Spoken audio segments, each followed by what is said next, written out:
Assalamu alaikum warahmatullahi wabarakatuh. Inshallah, today we're going to go through chapter number 14. Chapter number 14 is really about your 5 daily prayers. So, the second pillar of Islam is Salah, and a Muslim needs to offer 5 daily prayers. Fard in Arabic means compulsory. That means that you have to do it. Compulsory means that you should be doing something, that you should be performing your pillar. No Muslim should avoid or delay your salah for any valid reason. This is when we were saying, if you are doing something like playing games or doing something, you need to stop it then and there. Even if you're reading the Quran. Now, reading the Quran is a good thing, but it is not fard. It is not compulsory, meaning you don't have to do it at that time. You could read Quran anytime. So what should you do? You should prioritize your prayers, because there are certain times when you can pray, and that time, if it finishes, you've lost the time to pray. So there are 5 daily prayers, as you know. We have Fajr, Dhuhr, Asr, Maghrib, and Isha. Now, you have here the Fard Salah. So we have 2 rak'ah Fard. But how many sunnahs do we have?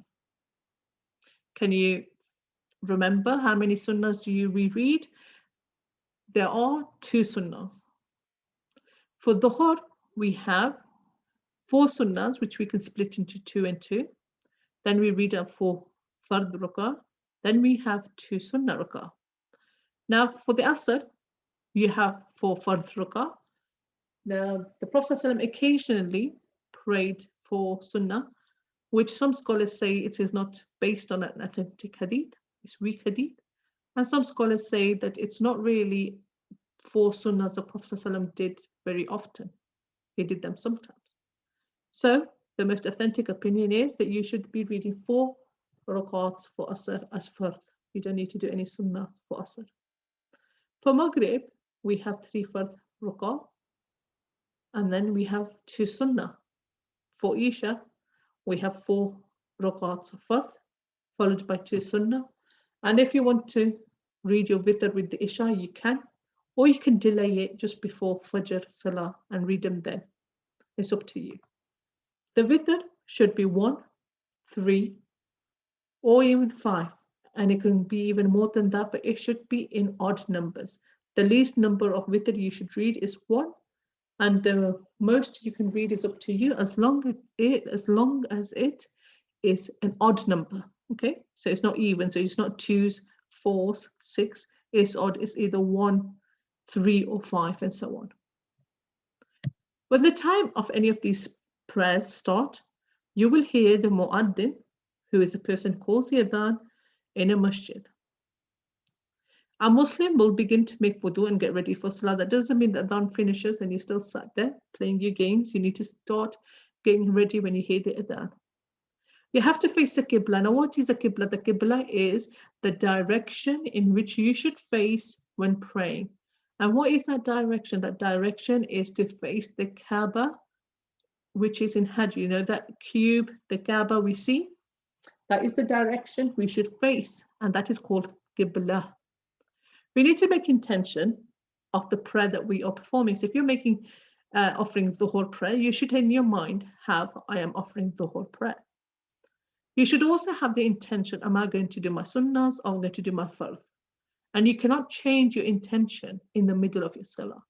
So if you start your salah and you've made the intention of reading sunnah, and then you think, oh, you know what, I want to change my mind and I want to go straight onto the fard. Well, you cannot do that. If you made the intention of doing sunnah, please complete your sunnah and then make a new intention for your fard salah. You need to raise your hands to the level of your ears or to the shoulder. And then you say Allahu Akbar, which means Allah is the greatest or most greatest. This means your salah has now started. So a lot of people, when they say Allahu Akbar, they may turn around, they may look, they may speak. This is incorrect. Once you have started your takbir, your Allahu Akbar, takbir at-tahniya, if you've started this, that means you are in your salah. And now you cannot speak. If you do not say Allahu Akbar and you've started praying, that means you haven't really started your prayer. Even if you've done your Fatiha and everything, if you've missed that, the initial takbir, Allahu Akbar, you have not started your prayer, because this is what makes you start the salah. A rak'ah is basically a unit. It means the first complete cycle we complete of a prayer. So what does this complete cycle or unit of prayer involve? It means it consists of some of these following things. So rak'ah consists of the following things. We recite Surah Fatiha while we stand in qiyam, because it is very recommended that we stand, unless you're very, very poorly, so something's really wrong with you and you're not feeling well and you have to sit down and you have to pray, which is fine. But if there's nothing wrong with you and you're kind of feeling lazy or tired, then you should not sit. You should really stand and pray, because standing is a pillar of salah. A pillar means that you have to do it. It becomes fard,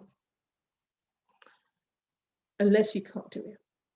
Then you read another surah after your Fatiha. So Fatiha is what? The first chapter of the Quran. You're reading Alhamdulillahi Rabbil Alameen. And then you can, after you finish that, you will read another surah. And you can read any surah that you like, inshallah. And this is the time when it's very good to memorize some of the shorter surahs at the back of the Quran in the final just 30 or just Amma, and memorize some of the surahs so you can include them in your salah. So bowing means your ruku, and you hold both knees while you're bowing. And you raise and stand up straight after bowing, and you have to stand up straight like you see in picture number 2. And then you go to make your sujood, just as this person is done in this drawing, picture number 5.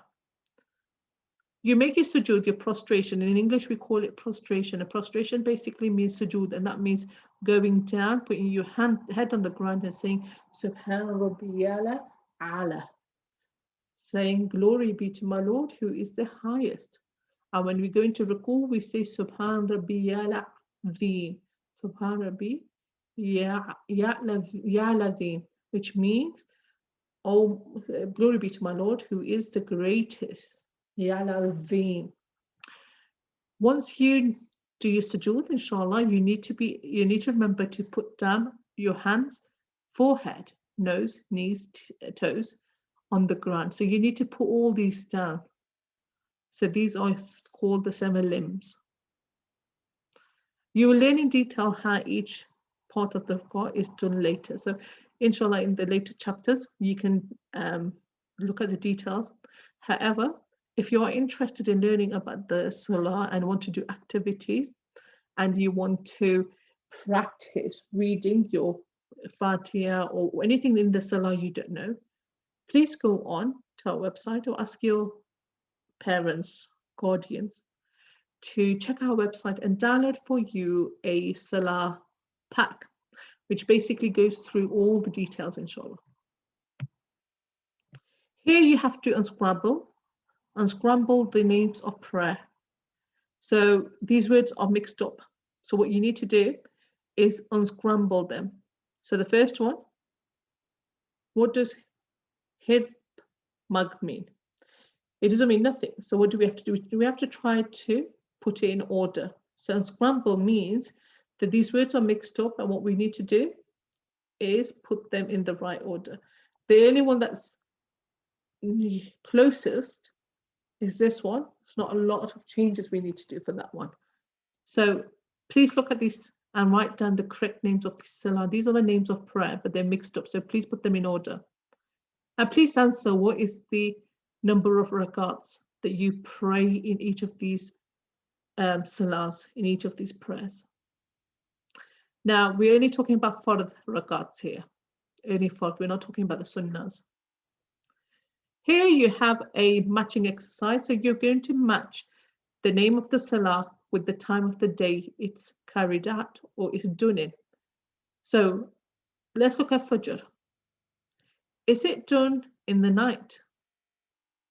So whatever the time of Fajr is, please draw a line and match it. Same with Asr, Maghrib, and so on. Here you have something called the Taslim, which means When you finish your salah, you have to turn to the right side and say Assalamu alaikum. And then you need to turn to your left and say Assalamu alaikum. Now, when you do turn your face to the right first and say Assalamu alaikum wa rahmatullahi wa barakatuhu, please make sure that you turn your entire head to the side of your shoulder. Do not turn it halfway, because the people behind you who are sat behind you should be able to see the side of your cheek. And the only way that they can see the side of the cheek, if you turn your head fully to face level with your shoulder. Do not please turn it halfway, so sort of here. Your chin doesn't even reach the shoulder level. You stop sort of here. That is not correct, because the people behind you cannot see the cheek. So that's the condition. You turn as much as you can, and you turn so that the people sat behind you, if they were to finish their salah and they were to look at you, they could see the side of your cheek. So a lot of people just do Assalamu alaikum and they end here. That is incorrect. Okay, inshallah, if you go on to the or ask your parents to download for you the salah work booklet. It's an activity booklet. It's very, very fun. Inshallah, you will enjoy it. There's coloring, there's matching exercises, and there's lots of activities in that. Once you ask your parents to download that, or your aunts, uncles, or grandparents, then inshallah you will learn how to do all the actions, and there's a checklist. So you need to work in pairs. So please get somebody, work with one of your parents, work with an older sibling, work with a friend, but work with somebody that you could do the activities with, because you will need someone to help you through that, through the assessment, inshallah. Jazakallah khair. And make sure that, inshallah, you keep praying. Don't delay your salah. Do your wudus correctly. Correct your wudu. Correct what you are making mistakes in. And inshallah, we'll see you for the next class. Jazakallah khair. Assalamu alaikum wa rahmatullahi wa barakatuh.